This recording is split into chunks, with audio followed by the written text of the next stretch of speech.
And I've got the great honor to be sitting here with Laurence Tubiana. Laurence is the CEO of the European Climate Foundation, but you've also been very instrumental in pushing the climate action agenda over the last couple of years.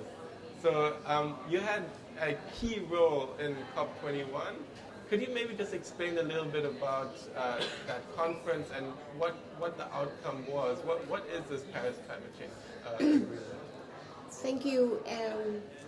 Paris was a big achievement because we struggled during more than 15 years to get an agreement where all countries decided really to take seriously climate change and to put forward climate plans with an aim for everyone to reduce their emission of greenhouse gases.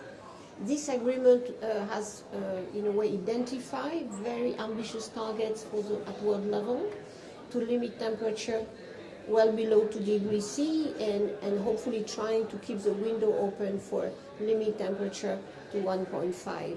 And the logic of this agreement is to have a very ambitious goal, meaning to be by the second half of the century at net zero emission at world level, meaning no more greenhouse gas that will really change the level of emissions and really then to go down after.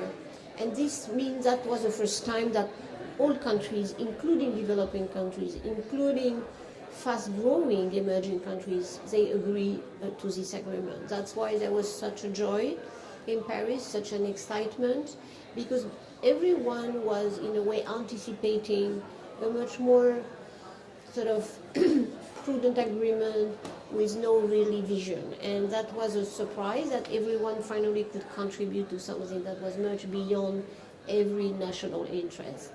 And so it was really a time when the world came together and decided we're going to get really serious about climate change. So maybe just in your role as a climate champion to the UNFCCC and promoting the climate action agenda, could you just elaborate a little bit more on the role of the non-state actors in implementing climate change? With pleasure. I would like just to add a note, which because we are on Facebook, that the youth movement has been and is and will be certainly instrumental. Because of this notion that the young generation not only just say it's very important for them, but they are acting. They are constituting coalition. They are even now suing governments or suing companies because they are not protecting their interests. That's changed totally.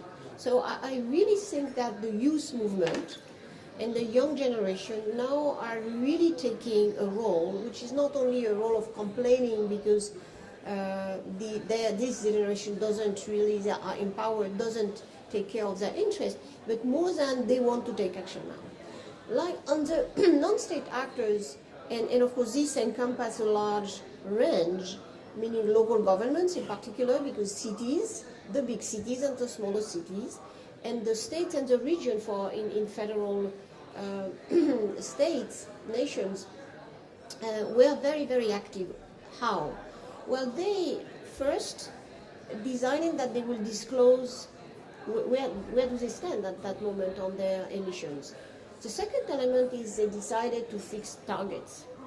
Many times, and it was the case for the cities and the region, these targets were more ambitious than the targets that their own nation, their own government was taking. And it came as well with the businesses, who again said we should do better than, let's say, for example, European countries have decided that they go to minus 30% by 2030. Now the mantra in many boardrooms is we have to do more and earlier. So this sort of acceleration of action, which is exactly what we need, the acceleration of ambition is again no more now, and there is a positive reaction and interaction between the cities and the businesses that encourage government to be more aggressive, more optimistic. And maybe you could just also elaborate a little bit more on the European Climate Foundation and how you're aiming to use that vehicle, now that you're the CEO of that, to help encourage more climate action, more disclosure, more transparency as you stated? European Climate Foundation, it's a very privileged place.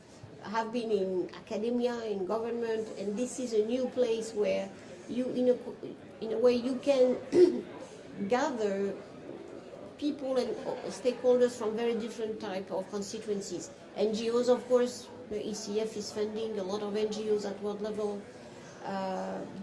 Engage with business conversation, engage with government conversation too, and engage with finance. Of course, ECF is totally concentrated on energy and climate, but even we will look certainly further on land use aspect as well.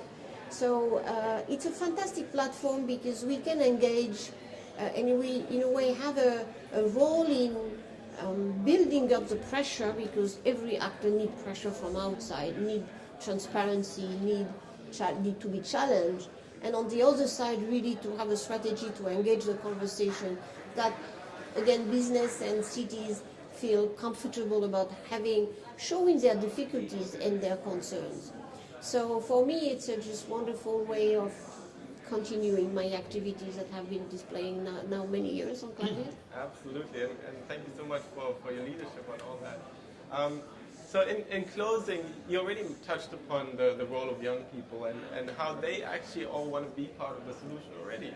They want to work in the clean technology industries. They do not want to contribute to a carbon-intensive future. They want to build that low-carbon resilient future.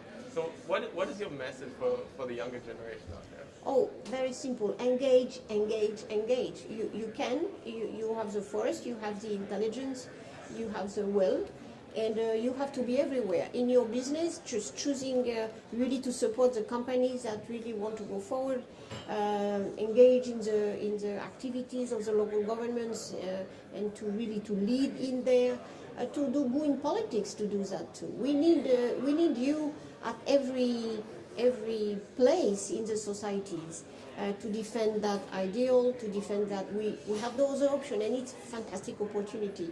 So I have many students, I'm a professor now for many years, and I'm so happy to see all my students now convinced, fighting, arguing, campaigning, and working in this area. So it's a vast world, it's a vast opportunity. I'm sure you will find your place there.